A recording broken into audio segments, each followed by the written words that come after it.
오늘 본문에서는요, 이 서원과 약속에 대한 규정을 가르쳐 주고 있습니다.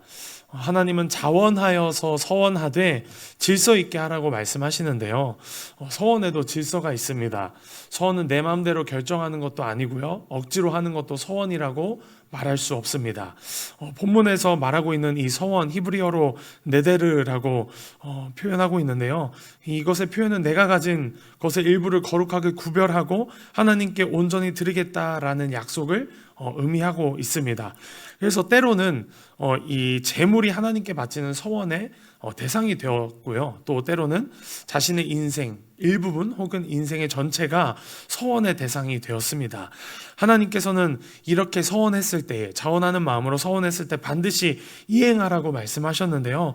오늘 본문 2절의 말씀을 보시면 사람이 여호와께 서원하였거나 결심하고 서약하였으면 깨뜨리지 말고 그가 입으로 말한 대로 다 이행할 것이니라 라고 말씀하십니다. 하나님께서는 이제 가나안 땅을 이스라엘 백성들에게 주실 것인데요. 그리고 그곳에 들어간 이 이스라엘 백성들은 그 이후에는, 가나안 땅에 들어간 이후에는 하나님께서 명령하신 여러 절기들을 지켜야 하고요. 특별히 하나님께 감사를 드려야 합니다. 그와 동시에 이스라엘 백성들 중에서 특별히 하나님께 감사의 제목이 있는 백성들은 이 자원하는 마음으로 하나님과 약속을 하는 것, 그것이 바로 서원이라고 할 수 있습니다. 그래서 서원의 본질은 이스라엘 백성이 자원하는 마음으로 하나님과 약속을 하는 것입니다. 일방적인 계약이 아닙니다. 하나님과 서로 상호 간에 약속을 하는 것입니다. 그리고 모든 남자와 여자는 이 하나님 앞에서 한 약속들을 신실하게 이행해야만 합니다. 따라서 서원하는 것보다 지키는 것이 중요합니다. 절박하고 급할 때에는 서원을 했다가 살만하면 다시 우리의 삶이 돌아오고 정상적으로 돌아오면 살만하면 본전이 생각이 나서 약속을 변경한다거나 잊어버리려고 하는 이런 변덕스러운 마음들이 우리 안에는 있습니다. 연약한 인간이고 부족한 죄인이기 때문에 우리에게는 있습니다. 그러나 이 하나님 앞에 서약하고 약속한 것을 변경하지 않고 지킬 때 하나님께서 주시는 형통의 은혜를 누리게 될 줄 믿습니다. 이 서원은 반드시 이행해야 된다고 하나님께서 말씀하셨습니다. 하지만 이 서원도 하나님께서 세우신 권위와 질서에 따라서 행해야만 했었습니다. 12절 말씀을 보시면 그러나 그의 남편이 그것을 듣는 날에 무효하게 하면 그 서원과 결심한 일에 대하여 입술로 말한 것을 아무것도 이루지 못하나니 그의 남편이 그것을 무효하게 하였은즉 여호와께서 그 부녀를 사하시느니라. 하나님께서는 이 과부나 이혼한 여성은 그들을 책임질 사람이 없기 때문에 본인이 한 서원에 대한 책임을 지라고 말씀하십니다. 하지만 결혼하지 않은 여성은 아버지의 권위 아래에 있어야 하고요. 또 결혼한 여성은 아내의 머리된 남편의 권위 아래서 서원에 대한 최종적인 결정을 해야만 한다고 말씀하십니다. 하나님은 이렇게 자원하는 서원과 약속에 대해서도 질서를 지킬 것을 명령하셨습니다. 하나님은 질서의 하나님이시기 때문입니다. 그렇다면 오늘 본문의 말씀을 통해서 어떻게 서원하는 것이 우리가 과연 하나님 앞에 기쁨이 될 수 있는 것일까요? 하나님 앞에 기쁨의 서원이 될 수 있는 것일까요? 첫 번째는 신중하게 서원하셔야 합니다. 우리의 서원은 감정적으로 하지 않도록 여러분들 주의하셔야 합니다. 일시적인 감정으로 서원하는 것이 아닙니다. 잠깐 내 상황이 어려워졌다고 하더라도 갑자기 내가 그 분위기에 취해서 서원하는 것이 아닙니다. 하나님께서 나에게 주신 깊은 은혜를 깨닫고 진심으로 감사할 수 있을 때, 하박국 선지자처럼 내가 아무것이 없을지라도 여호와 하나님으로 말미암아 기뻐하겠다라는 그 마음으로, 또한 다니엘처럼 그리하지 아니하실지라도 감사할 수 있는 그 마음이 들을 때에 우리는 서원해야 합니다.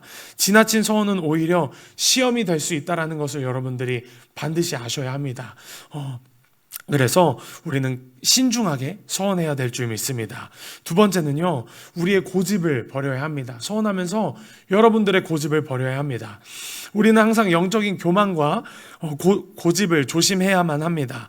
나의 생각이나 이 고집이 옳다고 착각하는 경우들이 우리 신앙생활 가운데 있기 때문에 서원할 경우에도 우리의 가정의 영적 가장과 상의하고 우리의 가정의 상황을 고려하면서 여러분들 서원하셔야 합니다. 그리고 우리 가정 안에 하나님께서 세우신 영적인 질서가 무너지지 않도록, 영적인 권위가 무너지지 않도록 내가 먼저 배려하고 조심해서 여러분들은 서원해야겠습니다. 이것은 교회 공동체에서도 여러분들 마찬가지입니다. 하나님께서 세우신 이 영적 리더인 목사님과 상의하고 또 내 생각과 내 고집을 내려놓고 옳다고만 주장하는 이러한 영적 교만을 주의해야만 합니다. 로마서 13장 1절 말씀 잘 아시죠? 각 사람은 위에 있는 권세들에게 굴복하라. 권세는 하나님께로 나지 않음이 없나니 모든 권세는 다 하나님이 정하신 바라. 우리는 이 성경 말씀을 읽다가 보면 교만해져서 자신의 분수를 모르고 행동하다가 하나님께 버림받은 왕 사울을 보게 됩니다. 사울은 교만해지니까 결국 하나님 앞에 버림받게 되는데요.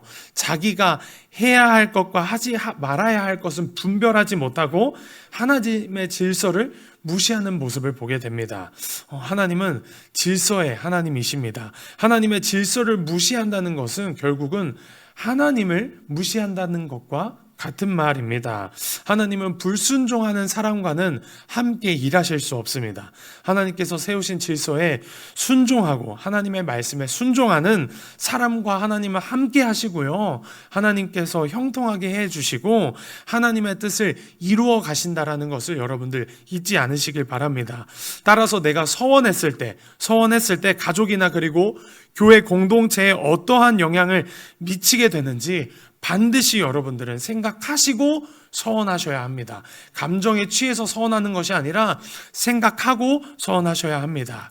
하나님은 오늘 본문의 말씀을 통하여서 서원이 무엇인지 말씀해 주시고 동시에 서원을 질서 있게 하라고 명령하셨습니다. 하나님께서는 이스라엘 백성들에게 말씀하신 이 서원의 규칙들은 오늘 우리에게도 동일하게 적용이 되는 줄 믿습니다. 그래서 우리는 신중하게 서원하여서 시험에 빠지지 않도록 조심해야 되고요. 또 서원하는 부분에서 지나치게 고집을 부리지 말고 영적인 교만을 조심해야 하고 질서를, 특별히 이 질서, 가정에서의 영적인 질서, 가장의 권위를 세워주는 질서, 특별히 교회 공동체에서의 영적인 질서를 우리는 바르게 세워야만 합니다. 그래서 여러분, 하나님께서 기뻐하시는 서원을 통하여서 하나님께 온전한 감사를 드릴 수 있고 또 하나님의 기쁨이 되는 우리 모두가 되기를 간절히 축복합니다.